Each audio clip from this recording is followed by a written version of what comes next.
Baik, di sini kita bertemu lagi dengan tugas yang sama daripada Bu Adiba. Saya Muhammad Dardiri selaku host daripada podcast siang kali ini dan akan dibintang tamu dengan narasumber yang sangat memotivasi perjalanan hidup. Mungkin perkenalan terlebih dahulu daripada narasumber yang akan memberikan motivasi pada siang kali ini, dan langsung saja kepada siapa namanya? Ya, perkenalkan, nama saya Abu Bakar Abdillah. Untuk nama panggilan biasanya teman-teman memanggil saya Dila. Dan saya kebetulan untuk di tugas ini saya berkuliah di Universitas Nahdlatul Ulama Pasuruan dengan Fakultas Ilmu Komunikasi, jurusan Desain Komunikasi Visual. Mungkin itu saja. Tujuan. Untuk Perkenalan. Mas yang selanjutnya, Perkenalkan, Assalamualaikum warahmatullahi wabarakatuh.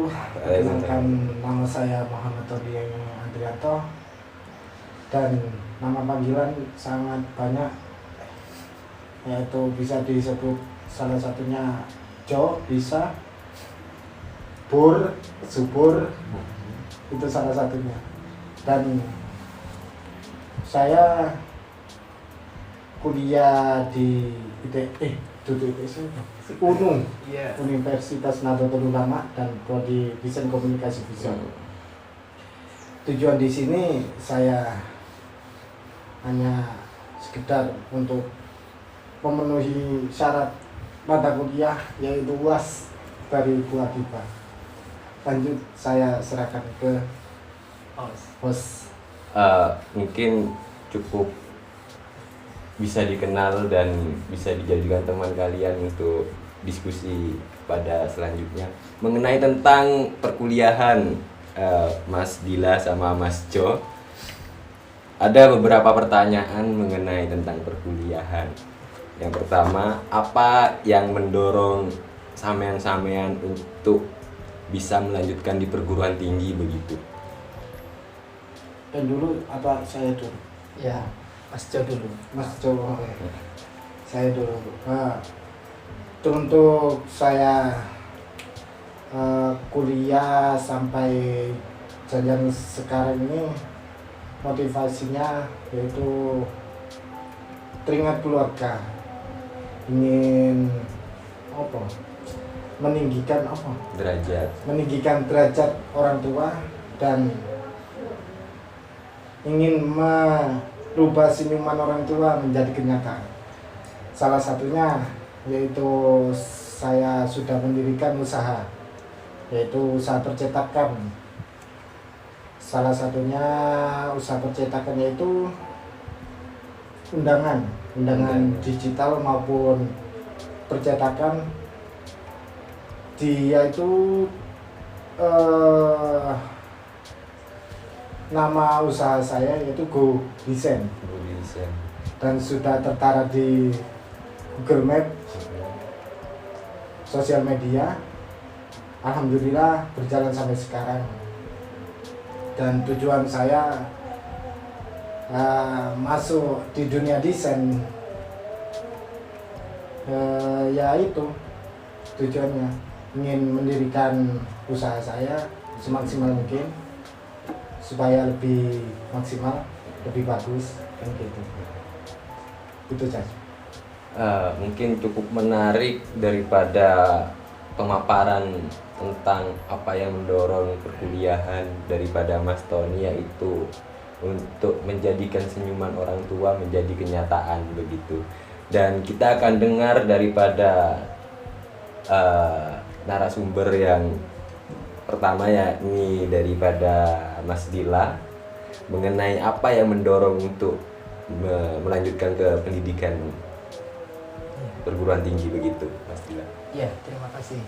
Jadi hal yang pertama adalah nggak jauh beda dengan Mas Tony. Jadi ingin menaikkan derajat dengan hal yang memang kita usahakan untuk bisa, yaitu berkuliah ke jenjang yang berikutnya. Jadi untuk sebelumnya saya itu tingkatannya itu hanya kalau gambaran atau pikiran orang-orang mungkin sampai di situ, yaitu sampai jenjang SMK. Tapi dari omongan tetangga ataupun teman-teman, apa sih yang nggak bisa dari orang yang bisa dikatakan dipandang sebelah mata. Jadi saya bertujuan ingin melanjutkan pendidikan saya, yaitu ingin belajar dan terus belajar. Jadi saya ingin mengembangkan potensi saya. Awalnya saya dulu itu saya sekolah di jurusan multimedia. Jadi saya tujuan kuliah adalah ingin melanjutkan pendidikan saya atau melanjutkan potensi saya di situ. Dan saya kan kebetulan ngambil di DKV itu. Mungkin itu cukup. Mungkin untuk awal masuk perkuliahan, apa saja yang perlu disiapkan daripada mahasiswa yang akan masuk di dunia perguruan tinggi begitu? Iya. Kalau persiapan saya dulu di podcast sebelumnya memang sudah cerita. Jadi saya itu berkeinginan kuliah itu dari kelas 11. Jadi dari kelas 11 itu saya ingin menggali atau mencari tahu tentang perkuliahan. Dan kebetulan di kelas 11 saya pergi ke salah satu universitas, yaitu Universitas Nahdlatul Ulama Pasuruan.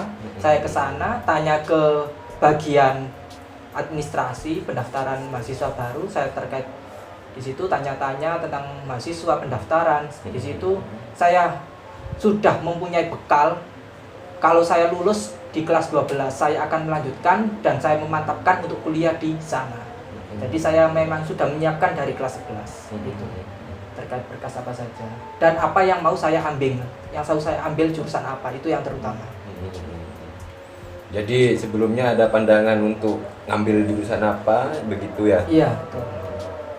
Dan untuk selanjutnya, narasumber selanjutnya, apa yang pertama kali dirasakan, tantangan apa yang pertama kali dirasakan selama kuliah begitu? Tantangan, baik, terima kasih. Tantangan saya selama awal kuliah itu was-was. Apakah saya bisa sampai lulus, padahal saya anaknya orang gak punya, kurang pendidikan kan gitu. Terus teringat orang tua yang ada di rumah yang kurang ekonomi, dan itu sangat gimana ya, bisa mendorong saya ke jenjang sampai semester 7 sampai sekarang. Dan itu membuat motivasi saya semakin membara. Baik, itu saja. Cukup menarik daripada persiapan dan tantangan di dunia perguruan tinggi ya. Mungkin ada beberapa pertanyaan lagi, yaitu momen apa yang paling dikenal ketika ada di perguruan tinggi begitu? Apa? Ada. Iya, aku kan. Momen apa ya? Yang selama kuliah, momen yang paling menyenangkan apa? Sebenarnya momen yang paling menyenangkan itu bisa membanggakan orang tua, itu saja. Soalnya saya sempat berdoa ya, mohon maaf, nggak enak. Ya Allah, apabila saya tidak sukses, ambil saja nyawa saya. Gitu saya. Soalnya yang paling saya banggakan selama kuliah yaitu orang tua, itu saja, orang tua paling utama.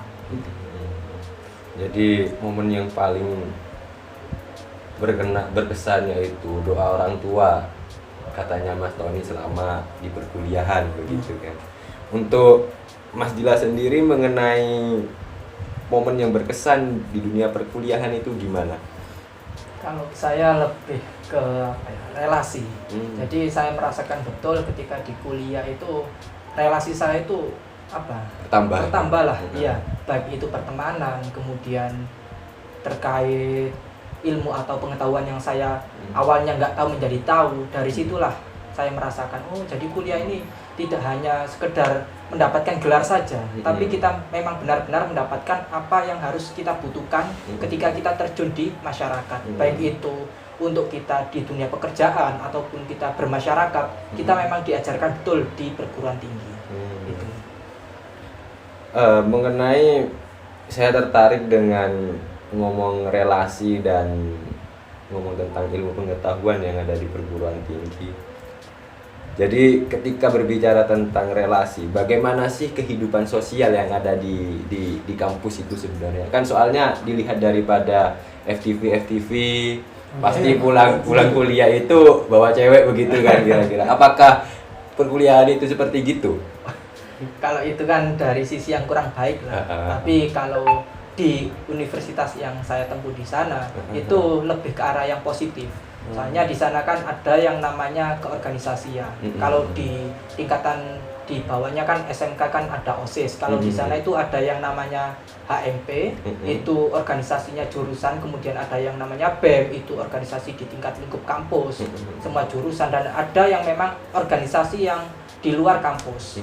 Nah dari situlah kita bisa mengikuti dan mengembangkan yang awalnya kita minim pengetahuan ataupun kita tidak mempunyai bakat dalam public speaking, kita bisa mengikuti di situ, kita bisa mengembangkan potensi kita di situ. Memang di sana memang menjadi wadah sebuah organisasi di sana untuk mengembangkan potensi kita. Kalau yang dikatakan Mas Ardi tadi kan ada yang kuliah kemudian pulang bawa cewek, wah itu eman sekali, ya sangat disayangkan. Soalnya itu sangat itu momen yang sangat langka bisa kuliah itu bagi kita anak-anak desa itu memang langka. Berarti lah. Iya, berharga. Privilege ya. Iya, betul. Privilege. Sebuah keuntungan bagi anak desa untuk kuliah. Iya. Dan untuk selanjutnya rencana ketika sudah lulus daripada perkuliahan itu apa? Ya, kalau rencana saya sendiri itu saya ingin mendirikan usaha. Itu yang pertama. Kemudian yang kedua, dari apa yang sudah saya pelajari saya ingin mengamalkan, baik itu ke teman dekat ataupun saudara ataupun nanti bisa membuka buat les-lesan, buat pengajaran apa yang memang sudah dipelajari di perguruan tinggi. Gitu. Untuk Mas Tony sendiri rencana setelah lulus perkuliahan? Setelah rencana lulus perkuliahannya itu mendirikan sebuah usaha saya. Dan terkait ekonominya kan masih kurang kan gitu ya, solusinya yaitu mencari uang tambahan dan tidak luput ya menikah kan gitu. Ya betul. Kan keluarga sesudah keluarga mendirikan seperti madrasah kan gitu. Kan di desa-desa itu, di desa saya minim tentang agama dan tujuannya saya yaitu meluruskan agama yang ada di desa kan. Mungkin cukup itu saja daripada pertanyaan-pertanyaan yang saya berikan kepada narasumber yang cukup memberikan motivasi, dan agar motivasi ini tidak sampai di sini saja tapi bisa membuat perubahan bagi kaum pemuda. Begitu kira-kira. Sekian daripada podcast siang hari ini, kurang lebihnya mohon maaf. Wallahul muwaffiq ila aqwamit thoriq. Wassalamualaikum warahmatullahi wabarakatuh. Waalaikumsalam.